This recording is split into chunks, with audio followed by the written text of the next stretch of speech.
He's MattCMG. Hey, paisanos, it's-a me, MattCMG, and it's been a while, but I think it's time for another fish tank video. We've been in the off-season for a while, which means that a ton more spin-offs have emerged. With the abrupt cancellation of Season 4, a ton of people tried to jump in and fill that void, giving us way more spin-offs and clones of Fish Tank than the first time. Today we'll be going through some more spin-offs that have cropped up since the last time that I did this, and giving a brief recap and review of each one. Smash that motherfucking like button to fuck around, or you're gonna find out.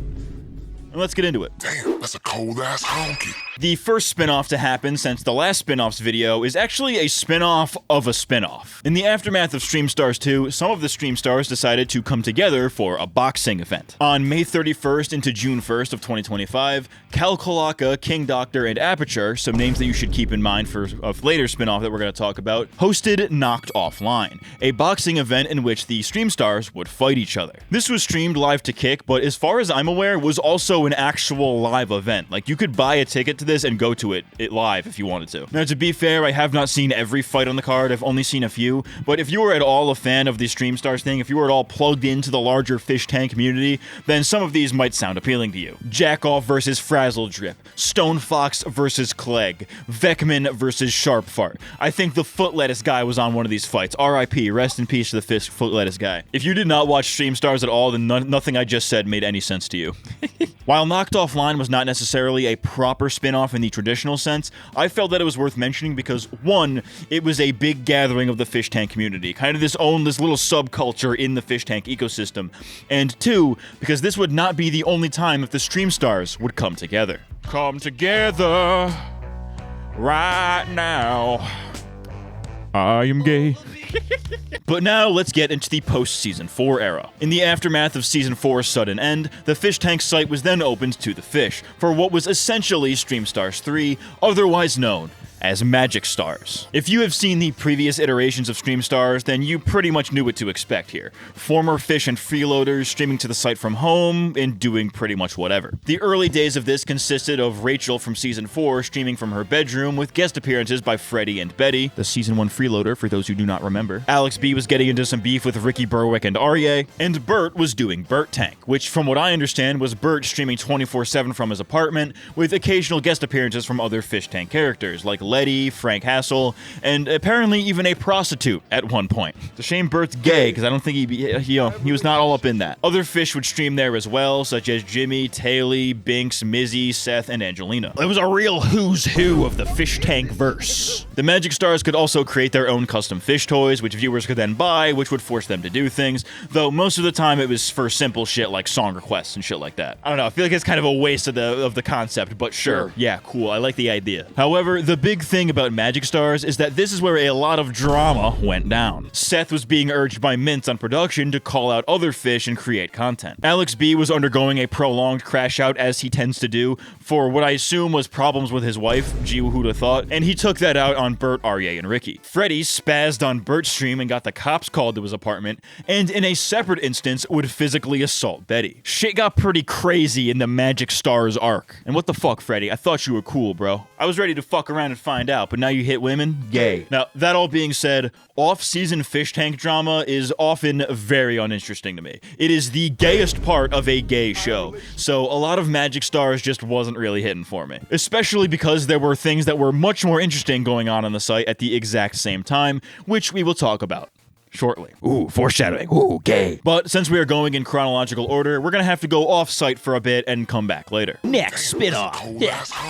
Gaming. If you recall from Volume 1 of the Fish Tank spin-offs, then you'll likely remember conGREGated. This was a stream from Greg that was essentially a one-man show that took heavy inspiration from Fish Tank. However, his next project would lean much more heavily into the Fish Tank direction, with the premiere of conGREGated. Unlike conGREGated, where it was basically just Greg by himself as the only contestant, in conGREGated he would take up a hosting role, with 4 contestants competing for a prize. Our 4 contestants, aka the Jailbirds, were all people from the Fish Tank realm. We had Trish, who finished 4th place in Fish Tank Season 2, Eddie and Leah, who played the blacksmith and the blacksmith's wife on BritGames, and Zake, who, as far as I'm aware, has never actually appeared on Fishtank in any capacity, but he gained prominence in the community by being friends with Creature, who was on BritGames. We'll give him a pass on that one. Their host was Bugs Barron, a World War I fighter pilot type character, of course played by Greg, with the lore here being that these 4 contestants are all prisoners from Alcatraz, who, after their plane crashed, are forced to survive in a house together and compete for the Baron's amusement, with the winner getting his fortune. The show began on July 19th, 2025, and ran until the 27th. Because there were so few contestants and the show was only a week long, challenges would work a little bit differently than they usually do on Fishtank. Instead of having eliminations, the show was instead point-based,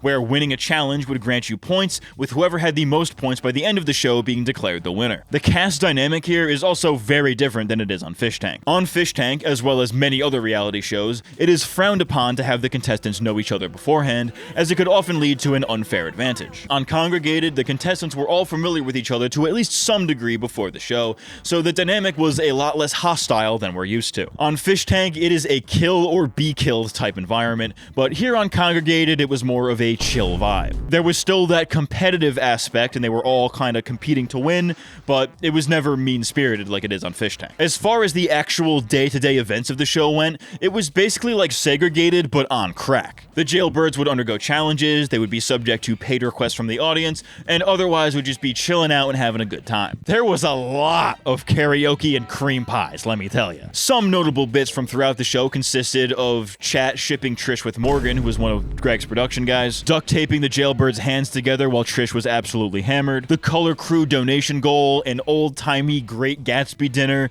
a lot of stuff like that. The bits were a lot more elaborate this time around, right? There were a few slow days here and there, but even they ended up being memorable, even if it was for the complete wrong reasons. There was a whole day of just psychological torture where they just played the Labubu theme song on loop all day. They don't even do this to terrorists at Guantanamo, dude. This is crazy. Guantanamo Bay, more like Guantanamo Gay, am I right? As far as points went, the blacksmiths were pretty consistently in the lead, Zake would follow them pretty closely, and Trish almost instantly fell behind. This all tracked pretty well considering that Eddie and Leah are both insanely good at committing to the bit and were pretty much always on during the show. Zake was willing to go along with most bits, while Trish fell into the same trap that she did on Fishtank, where if she didn't like a challenge or a bit, she would pretty much shut down and not really try. Regardless though, the 4 of them were all very entertaining to the point where nobody really gave a shit about the points. On day 6, they would begin introducing guests, with the first being Skippy Swags. He is one of the more prominent and well-liked Fishtank orbiters out there, and has been heavily involved with many of the other spin-offs. He was on StreamStars for a while, and he fucked with John over on ADL, so he's pretty much no stranger to this kind of thing. But Skippy would basically just hang around for the day before mysteriously disappearing. Kind of disappointing, not gonna lie. The next day, our next guest would arrive, with Job from Season 3 coming in to hang with the jailbirds. Honestly, you really just can't go wrong with Job. He just fits the vibe perfectly. Ain't no party like a Job party, because a Job party don't stop, baby. However, Job's arrival would be the last notable event of the show, since the next day, the show would go offline due to a 24-hour ban from Twitch for all of the drugs and alcohol. It was radio silence for a bit until Greg tweeted out that he apparently cracked under the pressure of directing the show, and with the Twitch ban, decided to just end it a day early, declaring Eddie as the winner of conGREGated. Eddie niggas, rise up. And honestly, I think that conGREGated came out at just the right time. At the end of June, we had just found out that Fishtank and BritGames were canceled, and the fan base was fully doom posting. People were worried if Fishtank would ever come back, and were just fiending for something to fill that void. conGREGated came out at just the perfect time, since it was a Fishtank type show made by Fishtank people during what would have been the final week of Season 4. It was the perfect thing to bring the Fishtank community together during a dark time for the show,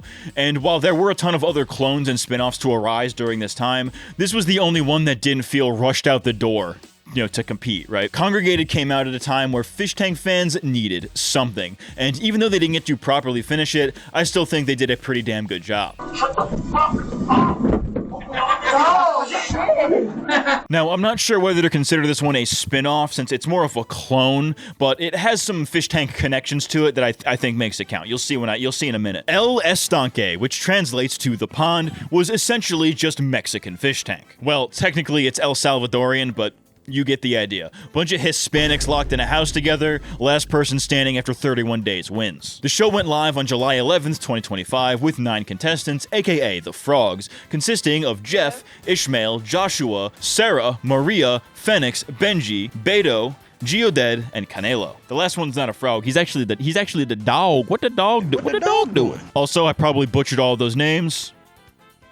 I don't really give a fuck. Okay. That's gotta be racist. There's no way. While a lot of the first week is not archived very well, the Estanque crew seemingly caught on to the new eyes that they were getting from fish tank fans. So a few days in, they would begin catering to fish tank fans by referencing the show and even copying challenges outright, even trying out live English subtitles for their new English-speaking audience. The fish tank references and shoutouts got to a point where the fish tank crew actually teamed up with the Estanque crew to put the pond on the fish tank site, which I think is more than reason enough to consider this a spin-off.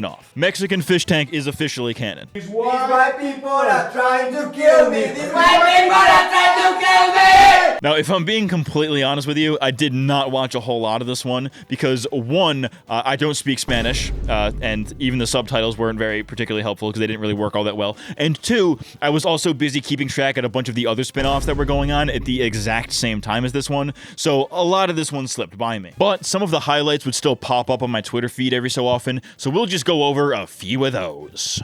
Gaming. I'll leave the job of a proper recap to somebody who actually watched the show in its entirety. There was an attempted door elimination very early on. Somebody shat on the floor and kicked it at somebody. Things were being lit on fire multiple times. It's a little more ghetto and unhinged than Fish Tank proper, that's for damn sure. When it comes to Fish Tank and its clones though, the ones who make an impression very early on are usually the people who end up lasting the longest. In the early days, Beto and Phoenix became fan favorites by being the most brazen and outspoken. They weren't afraid to get physical or do fuck shit to win, and their actions would often create conflict with the other frogs. Phoenix would constantly crash out, and Beto was even briefly removed from the show after going sicko mode on Roberto, the creator of the show. He's like their version of Jet, just hopefully without the grooming allegations. The show was definitely way more open to violence than Fish Tank was, with various fights going down throughout the show's run. Josh even had his own Jimmy moment and slammed Phoenix to the ground. Aplastarlo! Jeff was also of note, as he was generally a pretty cool, down-to-earth, chill guy. However, production would also start urging him to do evil things, otherwise known as the Dark Jeff arc. Those were some of our major characters, but the show would also introduce freeloaders, the first of which being Ethan Ralph. If you don't know who Ethan Ralph is, then I envy you, but basically he's just an internet provocateur guy. His whole thing is just being a drunk piece of shit on the internet, and he somehow caught wind of the show and ended up going on it. He obviously does not speak Spanish, so the language barrier was pretty funny. He started throwing out racial slurs almost immediately, and he started throwing hands with one of the contestants, prompting a 2-on-1 fight that he would obviously lose. And all of this was on day 1. That's Ethan Ralph for you. Other freeloaders would arrive as well, such as Raphael and Josh's girlfriend Paula, with some familiar fish tank faces also popping in. TJ, the winner of Season 2, would arrive on day 24. They quickly gave him a PTSD flashback by making him play paintball, but he was otherwise just there kinda chilling. Being chilling. Being chilling. He formed a bromance with Raphael, he played with the dog, and he danced to La Bambo Dominican. Typical TJ antics, right? But that's not all, because the next day, they would be joined by Binks, the runner-up from Season 3, who immediately went back into fish tank mode. This actually fit pretty well, since Binks was an avid watcher of the pond due to being one of the few fish tank people to actually speak Spanish, meaning she could follow it a lot better. And now we got 2 blue-haired cholas running around? Ay caramba. Ay caramba! This was cool and all, but I think my big criticism of TJ and Binks showing up is that it kind of stripped away some of the appeal. While their arrivals definitely made fish tank fans more interested in the show, it also meant that a lot of people would be coming to the show for them and not the actual contestants. You know, it's like when a famous actor joins a show with a much smaller fan base, so that a bunch of people flock to that show who are fans of that actor and not the show itself. You know what I mean? The star power was certainly a good advertising tool, but it also turned the pond into the TJ and Binks show, when it should have been about the frogs first and foremost. That being said, it was nice to have a few familiar faces, especially as somebody who was not watching this from the beginning. I make all these criticisms, but I was also one of the people who came to the show because, oh, TJ and Binks are on this, right? The final challenge of the pond was an oldie but goodie, the cell. Or at least their version of the cell. See, the cell was a bit of a recurring thing throughout the season, where you could buy a fish toy to send somebody into the cell for a bit, but you get the idea. The cell was our final challenge, with our final two, Jeff versus Phoenix. After a while, this went completely off the rails and kind of devolved into the frogs versus production. Prod would essentially tell them not to do something, and they would respond by destroying the room. Anytime someone came in to try to stop them, they would respond by just fucking with them until they left the room. It was a little wild. It was a bit of a war, if you will. Everything culminated in an argument between our final two, which prompted them to start pouring liquids on each other, with Jeff ultimately storming out the door furious, leaving Phoenix as the winner of the cell, and therefore the winner of El Estanque. And honestly, I can't think of anybody more deserving of the win than Phoenix, since she was absolutely the main character of the pond. Overall, I really wish I had watched more of El Estanque. It seems like the kind of thing where if I had actually stuck with it from the beginning, I probably would have been fully invested, and the ghetto-rigged nature of it definitely reminded me of Season 1 of Fish Tank proper. I also love how this started off as an unabashed knockoff of Fish Tank, but ended up becoming a pseudo-official spin-off that is likely going to continue for various seasons. I would not be surprised if we saw some of the frogs appear in some future Fish Tank projects, and I honestly would not be opposed to that. Of the spin-offs in this video, I think that this one was the closest to capturing that classic Fish Tank vibe, while also being able to get way more crazy with it. Like, if you described Fish Tank to a normie, this is probably what they would imagine. You know what I mean? I did not watch much of the pond while it was live, but you can be damn sure that I'll be there for Season 2. Kudos to Roberto and his crew for making one of the most authentic Fish Tank clones out there. Arriba! Our next spin-off takes us across the pond to the UK. In the aftermath of Season 4's cancellation, it was also kinda indirectly assumed that BritGames 2 was also cancelled, since the crew is legally not allowed to film at their properties anymore. So, in the spirit of BritGames, Oddbod60, chatter turned freeloader during Season 2.5, decided to create his own BritGames. BritGames, short for British Blood Games, is exactly what it sounds like. It's a LARP stream, but British. The stream went live on August 29th, 2025, and ran until the 31st. Now, I'm gonna be honest with you guys here. I really wanted to like this, but unfortunately, it kinda sucked. Now, no shade to Oddbod, he's still the GOAT, shouts out to Oddbod, but the stream felt very unplanned, and as a result, not very entertaining. It was ultimately just a standard IRL stream with Oddbod and his friends in costume, which at times was certainly a vibe, but every time I tuned in, there wasn't really much going on. Now, maybe it is the time difference, maybe I just wasn't watching when things were going down, but skimming through some of the VODs that are floating around out there, it did not seem like I was missing much. It's the kind of thing where it seemed like it would have been fun to be there and hang out, but it was not a very fun experience as a viewer. If I may offer some constructive criticism, I think that more LARPing is certainly in order. Part of what makes BritGames so engaging is that it's all of these characters that we already know interacting with new NPCs and going on quests and all that. There's a story to it, there's conflict, there's people to root for and against. And from what I've seen, BritGames didn't really have any of that. I think if they had planned out more of a storyline and maybe planned for some random encounters with NPCs,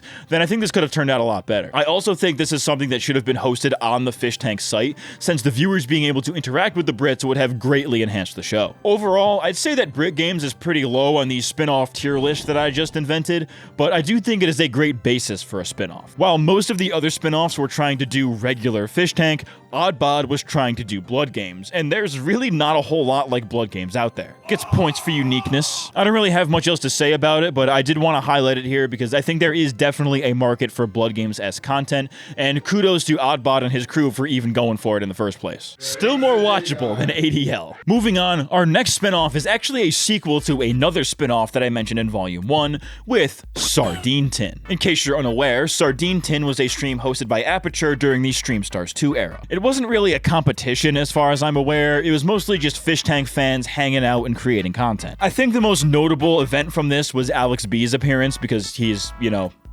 Alex B. Wait a minute, what the fuck is that thing on the skateboard? This first iteration was more of a test pilot, if you will, but after Season 4's cancellation, it was announced that Sardine Tin would be returning for a proper Season 1, headed by Aperture, King Doctor, and Cal Kalaka. I'm pretty sure I said that right, I don't know. Sardine Tin Season 1 would premiere on September 1st, 2025, and would run until the 13th. And this one was also semi-official, as it was being directly streamed to the Fish Tank site. And similarly to conGREGated, this one was also prison-themed, with 9 Fish Tank chatters acting as prisoners and competing competing for a grand prize. Our prisoners consisted of Frazzle Drip, Kralls Ambrosius, Stone Fox, Blue Skull, Slack AU, Noswal, Vecman, Cody Too High, and Vance Victim 18. If you are plugged into the fish tank community, then chances are you probably know who these people are, but if you're like me and we're only really half paying attention to the whole StreamStars era, then this honestly kind of felt like a brand new, fresh season. You know what I mean? That being said, because this was being made by fans for fans, there was definitely a level of meta-ness to it, where either you really gave a shit or you really didn't. Right off the bat, Slack was certainly the most animated of the bunch. He was the winner of StreamStars 2 after all, so it stands to reason that he would have the chops for a fish tank-like show. Other contestants that stood out were VV and Vecman, though my personal favorite was probably Noswal. He is autistic as fuck, and black autistic guys are the backbone of society. Those types Street of games. Fighter pizza rolls. Street Fighter pizza rolls.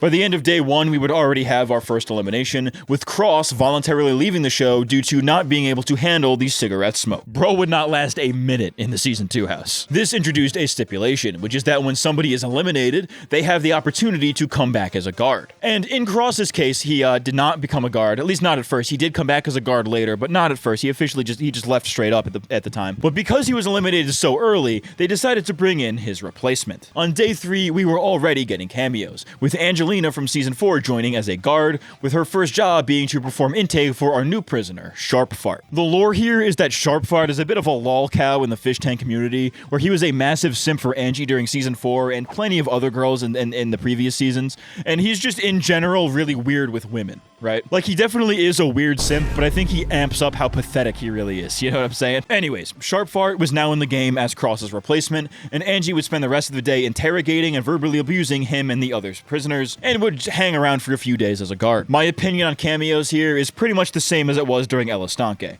where it kind of takes away the spotlight from the actual contestants. Granted, this was a little different since Sardine Tin was about the extended fish tank community who the viewers likely already knew, but it does kind of take away from the concept. Having previous fish and freeloaders who the fans likely know and love more than the StreamStars crew does bring more eyes to the show and can be fun, but at a certain point it just becomes a little overbearing. You know, it's kind of like Urkel, right, where the show was not originally about him, but it became about him because he was so popular, you know what I mean? Day 5 would begin their version of the Cell, which is a classic fish tank challenge. Yeah, a lot like Estanque, they kind of just straight up copied a lot of challenges from Fish Tank, but you know, there's also only so much that you can do in like a house setting, so who really gives a shit? Anyways, it's the Cell. You know how the Cell works. If you don't know how the Cell works, you're dumb and retarded. However, this one was a little bit different, as the first person to be eliminated from the Cell would be eliminated from Sardine Tin altogether. Within 30 minutes, a bunch of the prisoners abruptly grabbed Blue and shoved him out the door, thereby eliminating him from the game. Yeah, the kamikaze meta is back, baby. In the end, Vecman would be the winner of the Cell.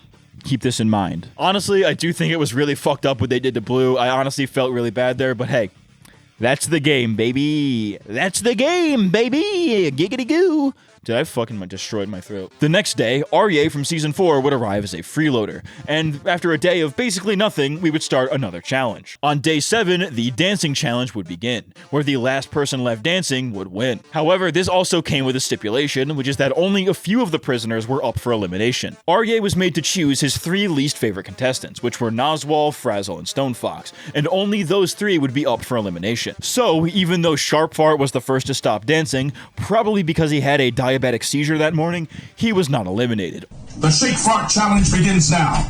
Do the Shake Fart! Vecman's already got it. Come on, guys, do the Shake Fart! I already passed that one earlier. In a very anticlimactic end, Noswal was caught not dancing for a split second after having danced for 4.5 hours straight. This was my personal 9/11, but they decided to let him stick around as a freeloader, so sure, cash money. But that was week 1. On week 2, things would get even more intense, with almost daily eliminations. These would begin on day 8, with Stone Fox being eliminated for losing the duck collecting challenge. His replacement came a day later, with Wacky the Clown entering the tin as a freeloader, who, might I say, I think has the greatest introduction of all time. What up, gay retards?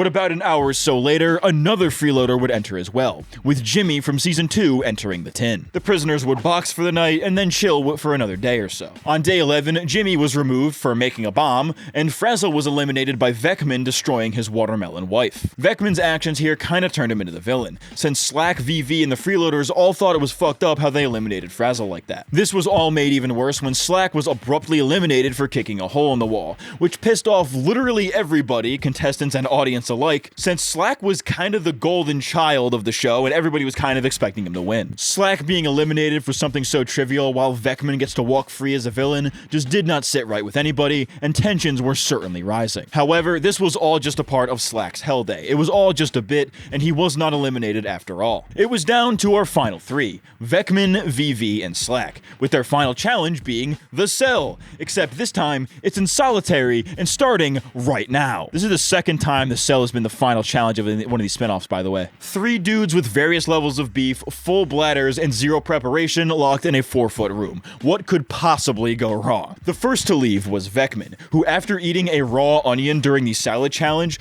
could not take it anymore and had to leave to puke. Stu eats an onion, editor put that in. You know, after all that villain of, Vekman becoming the villain, this was a little bit anticlimactic, but you know what? I guess it is what it is, right? It was down to Slack and VV, both fan favorites of the Stream Stars, and are undoubtedly the 2 best competitors. When it looked like there was no sign of either of them leaving anytime soon, since they had been at this pretty much all day, they were given one final challenge, winner takes all. The Cell Triathlon consisted of 5 shots of Fireball, 10 cigarettes, and 30 squat jumps in that order. It was a pretty close race, but in the end, Slack finished just seconds before VV, making him the winner of Sardine Tin. This came as a surprise to pretty much nobody, since not only did Slack win Stream Stars, but he was also the most consistently entertaining of the prisoners. Even as somebody who barely watched Stream Stars, Slack was the first person that I recognized, but even if I didn't, he was still the first person to grab your attention with his antics. If anybody out of this bunch deserved to win,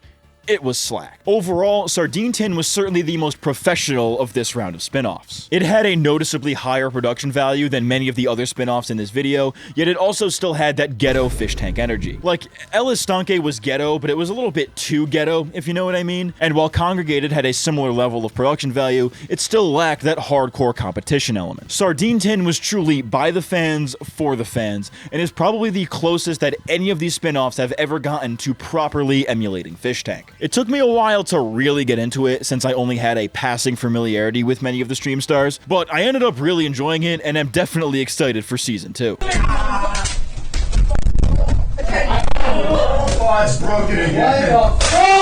So, those have been more Fish Tank spin-offs, and honestly, I think I liked this batch on average a lot more than the first batch. Season 4's cancellation really left open a void to be filled for that type of reality show content, and I think the ones that hit really fucking hit. conGREGated was fun, Sardine Tin was very entertaining, and Estanque might be the best Fish Tank clone there ever was. I'm definitely looking forward to the next iterations of these, and as the Fish Tank extended universe expands, I hope we can see more things to spawn from it. I know Jimmy is working on his own spin-off, Greg has talked about wanting to do more things like conGREGated, and John has been heavily teasing ADL too, which I know is going to be an absolute fucking dumpster fire, but I also know that the subsequent exposed video is gonna go hard. And by the way, if you were disappointed with my coverage of ADL in the last video, go watch the Downfall of ADL documentary. It's like 9 hours, but it's worth it. Even though Fish Tank itself is in a bit of a rough patch right now, the Fish Tank verse will live on because Fish Tank never dies. Fish Tank is not a crime. Release the Nepstein files. But that's all for this one, so like the video, sub for more, hit the page to see uncensored feet,